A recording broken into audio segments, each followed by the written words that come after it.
Right, for more on that story, I'm now joined by Tshepo Kgobe, Gautrain Management Agency CEO. Mr. Kgobe, good to have you, and thank you very much for coming on. I see you are all clad in your Springbok gear, I suppose, in the spirit of what this multimodal transportation system seeks to celebrate. Yes, it's geared towards a sporting event, but this certainly could be a system that is adopted overall in terms of transportation in the province and other provinces. How is a fully multimodal transportation system actually working? So thank you for having me, and we actually have to go back to plans that we've had running in the background for a very long time. So in 2013, in essence, in Gauteng as a whole, we launched what's called the Integrated Transport Master Plan, the 25-year plan. And the 25-year plan had envisaged that all systems you'll be able to connect across the entire province.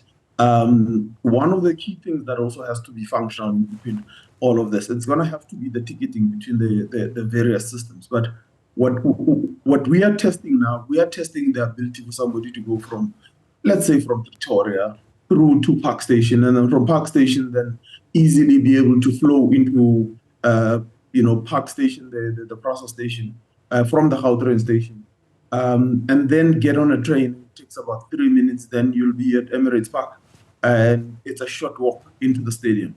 And it was quite a breeze for us to be able to do that today. So it actually worked out better. And when you think about it, long-term wise, can you imagine car-free events?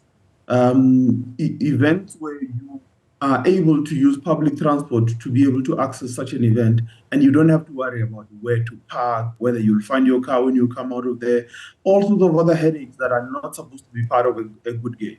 Yeah. How in sync is this particular approach with the socio-economic realities of South Africa? Because others can look at it and say, well, it's an elitist approach. It will only really benefit those who can afford the Gautrain and are within that proximity. No, I actually think you are on the money there. And when we have to think about these things, for instance, in its simplicity, when you look at events such as today's ABSA, Run the City in Pretoria, we supported that event, quite heavily. And during the day when we were getting on the system with the minister, people from the race were returning on the system. And it is the kind of events that we want to support. It is the kind of healthy lifestyle that people go to and enjoy these these sporting events.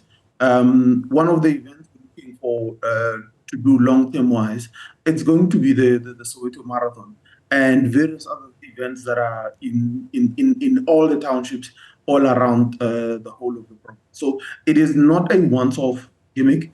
It is something that is actually embedded strongly into the hashtag Visit Gauteng Zwagala, the new moniker for tourism in Gauteng as a whole. Yeah.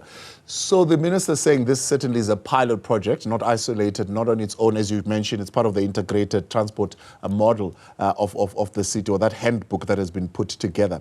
So my question is, one, firstly, would it require a degree of investment from the public and the private sector, I suppose, in terms of resources? You've already mentioned the ticketing, but I'm sure there are other infrastructural needs that could support this model in a wider range type of transportation mode.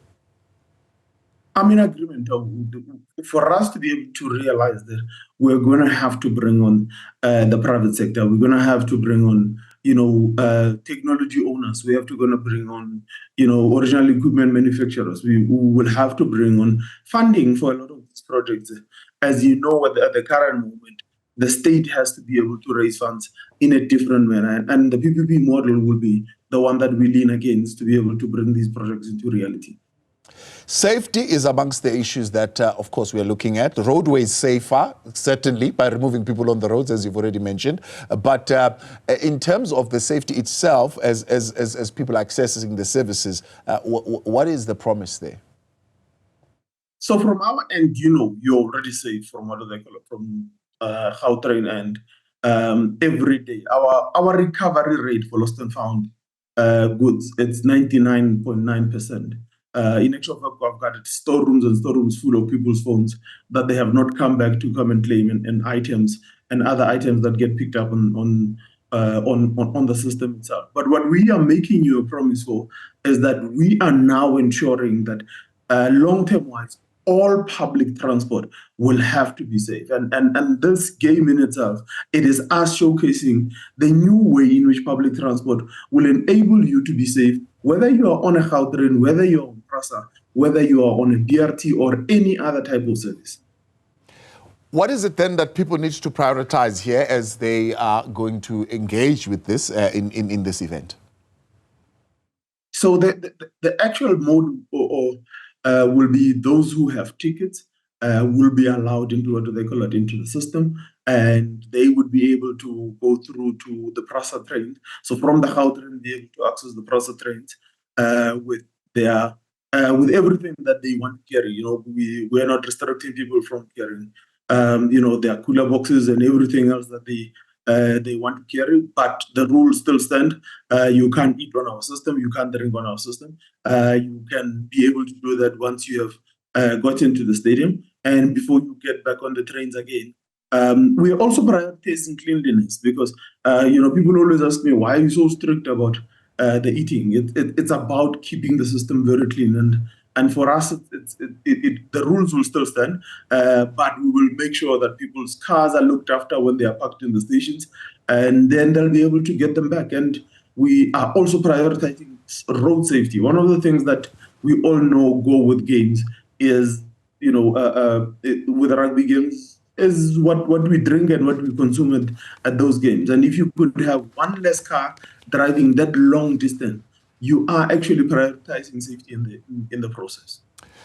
Mr. Kgobe, I appreciate your time. Thanks so much for coming on. That's the CEO of the Gautrain Management Agency there on that integrated Gautrain PRASA train service, or what is called a multimodal transportation system. It's geared particularly towards the game between the Springboks and the All Blacks. But, of course, the minister, they're saying this is a model that can be a basis for public transportation in South Africa going forward.